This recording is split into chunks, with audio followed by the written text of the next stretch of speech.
Welcome back to Vismayam news 24. இன்றைய நாளுக்கான குவைத்தின் செய்திகளை பார்க்கலாம்.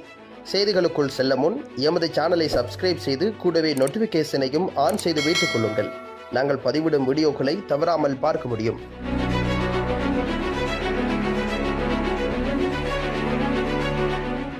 குவைத்தில் கடும் நடவடிக்கை. மது கடத்தல் நடவடிக்கையில் சிக்கிய இந்தியர்கள். ஒரு வியக்கத்தக்க ஸ்டிங் ஆபரேஷன் மூலம் குவைத் அதிகாரிகள் ஒரு கப்பல் கொள்கலனுக்குள் மறைத்து வைக்கப்பட்டிருந்த இறக்குமதி செய்யப்பட்ட மதுபானத்தை கடத்தும் துணிச்சலான முயற்சியை முறியடித்து இந்த திட்டம் தொடர்பாக 2 இந்தியர்களை கைது செய்திருக்கின்றனர். வளைகுடா நாட்டிலிருந்து குவைத்தின் சுவைபா துறைமுகத்திற்கு வந்த கொள்கலன் காகிதத்தில் காலியாக இருப்பதாக அறிவிக்கப்பட்டிருக்கின்றது. ஆனால் கூர்மையான கண்களை கொண்ட சுங்க அதிகாரிகள் சந்தேகப்பட்டு முழு ஆய்வுக்கு உத்தரவிட்டிருக்கின்றனர். அவர்கள் கண்டுபிடித்தது வெறும் காலியாகவே இருந்திருக்கிறது. கொள்கலனின் தலை தொழில்முறை ரீதியாக பேக் செய்யப்பட்ட மது பாட்டில்களை வைத்திருக்கும் இரகசிய பெட்டிகளுடன் புத்திசாலித்தனமாக மாற்றியமைக்கப்பட்டிருந்தது. விரைவாக செயல்பட்டு சுங்கத்துறை பொது நிர்வாக போதைப் பொருள் கட்டுப்பாட்டுக்கான பொதுத்துறையுடன் ஒருங்கிணைந்திருக்கின்றது. உடனடியாக கப்பலை கைப்பற்றுவதற்கு பதிலாக அதிகாரிகள் அந்த கொள்கலனை அகமதி பகுதியில் உள்ள ஒரு கிடங்கிற்கு இறுக்கமான கண்காணிப்பின் கீழ் செல்ல அனுமதித்திருக்கின்றனர்.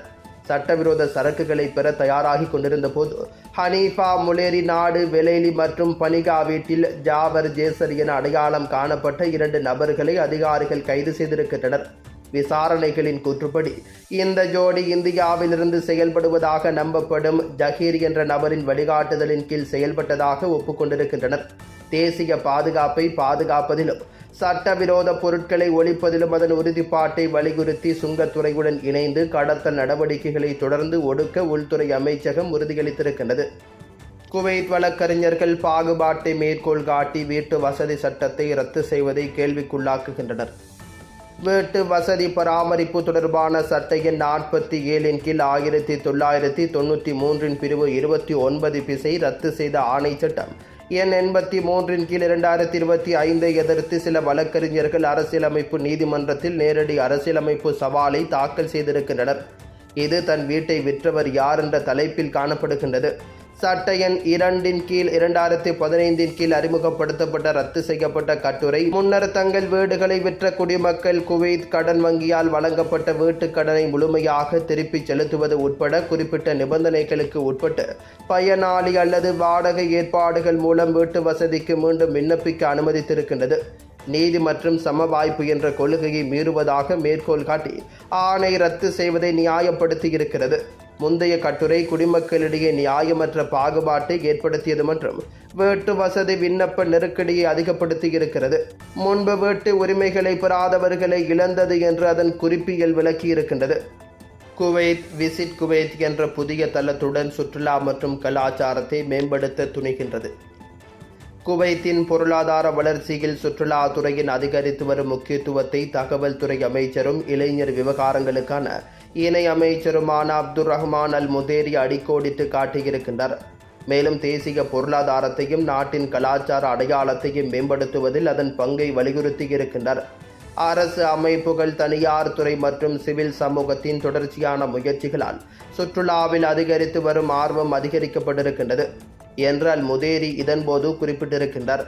இந்த கூட்டு முயற்சி குவைத்தின் வளமான சுற்றுலா திறனை வெளிப்படுத்துவதை நோக்கமாக கொண்டிருக்கின்றது. இது அதன் கலாச்சார பாரம்பரியம் மற்றும் சுற்றுச்சூழல் பன்முகத்தன்மை இரண்டையும் உள்ளடக்கியிருக்கின்றது.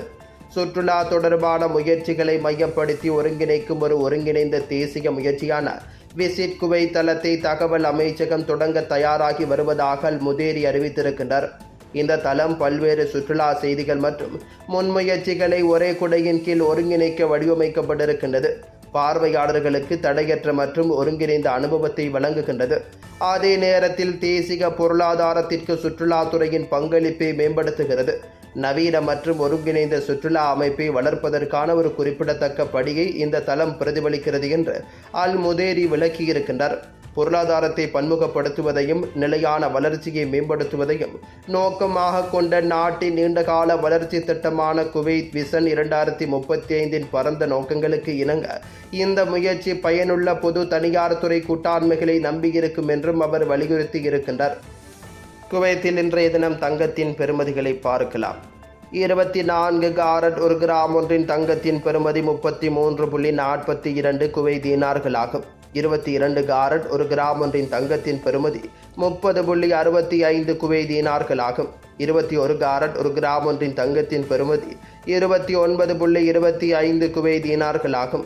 18 காரட் ஒரு கிராம் ஒன்றின் தங்கத்தின் பெறுமதி 25.07 குவைத் தீனார்களாகும்.